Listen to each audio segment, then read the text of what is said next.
Dundigal police station లో కుద్బిల్లాపూర్ ACP Shankar Reddy విలేకరుల సమావేశం. సోమవారం చర్చి గాగిల్లాపూర్ లో సుశీల అనే వృద్ధురాలి హత్య కేసును ఛేదించిన పోలీసులు సాంకేతిక పరిజ్ఞానం ఆధారంగా నిందితురాలిని అరెస్టు చేసి రిమాండ్ కు తరలించినట్లు తెలిపిన పోలీసులు. ఒక ఇంట్లో మర్డర్ జరిగిందని చెప్పి సమాచారం రాగా వెంటనే మా ఇన్స్పెక్టర్ గారు అందరూ కలిసి పోయి చూసేసరికి సుమారు 20 సంవత్సరాలు వయసున్నటువంటి సుశీలమ్మ అని చెప్పేసి తన సొంత ఇంట్లో ఒకతే మర్డర్ చేయబడి సోఫా పైన పడుకోబడినది. అదే రోజు సాయంత్రం 7:30 గంటలకు కేసు రిజిస్టర్ చేసినాము.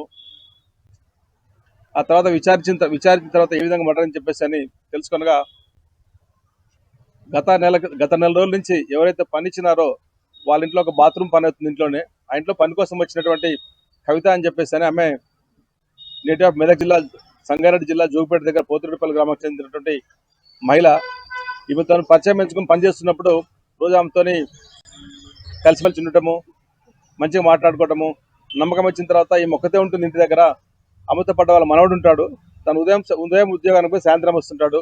అది మనసులో పెట్టుకుని మొక్కతే ఉంటుంది. ఆమె పైన ఉన్నటువంటి బంగారం మొత్తం కూడా దొంగిలించుకోవాలని చెప్పేసి ఉపాయం చేసుకొని అందులో భాగంగా మొన్న మధ్యాహ్నం 1 గంటలకు ప్లాన్ చేసుకొని సాయంత్రం లోపల కళ్ళు దాగొచ్చేసి బాగా పక్కకు పోయి కళ్ళు దాగొచ్చేసి ఆ పెద్ద మనిషిని మాయమాటలు చెప్పి ఆమె కూడా కొంచెం కళ్ళు ఇచ్చేసి ముందు తలను గోడకేసి గుద్దింది. అయినా కూడా కదులుతుండేసరికి ఆ వేలు వింగరం తీసుకునేటప్పుడు కదులు స్ప్రో వచ్చేసరికి మళ్ళీ పక్కన ఇంకొక రాయి తీసుకొని వచ్చేసి రాయితో తలపాలు కొట్టేసి ఆమెను చచ్చిపోయిన తర్వాత మెడ ఉన్నటువంటి రెవింగ్ చెవిపొద్దులు చెవిదిద్దులు తీసుకొని పోయి ఒక మార్వాడి షాపులో కుదబెట్టడం జరిగింది.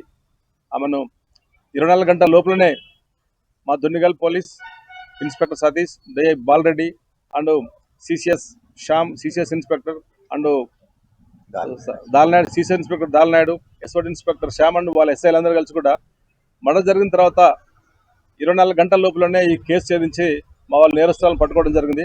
వాళ్ళకు అభినందిస్తున్నాము. వాళ్ళకి తగిన రివార్డు కోసం కూడా మా సీనియర్ ఆఫీసర్లకు కూడా రివార్డు కోసం పెట్టడం జరిగింది.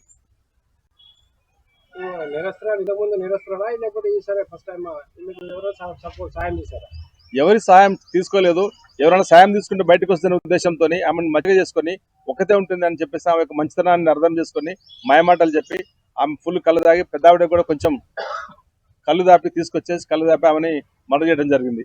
ఆమె ఉన్నటువంటి బంగారు వస్తువుల కోసమే ఆశపడి ఈ మర్డర్ చేసింది. ఆమె ఎటువంటి ఆనవాళ్ళు లేకుండే.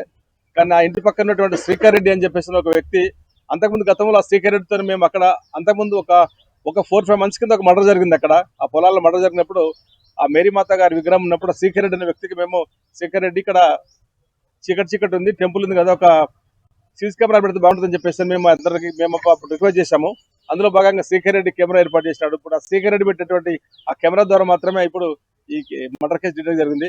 అందరికి అప్పీల్ చేస్తున్నాము. వీళ్ళని కాడికి అందరూ కూడా ఎవరైతే షాపులు ఉంటాయో, ఎస్టాబ్లిష్మెంట్స్ కానీ లేకపోతే పెద్ద పెద్ద ఇల్లు ఉన్న కానీ అందరూ కూడా సీసీ కెమెరాలు పెట్టుకుంటే మాత్రం బాగుంటుంది.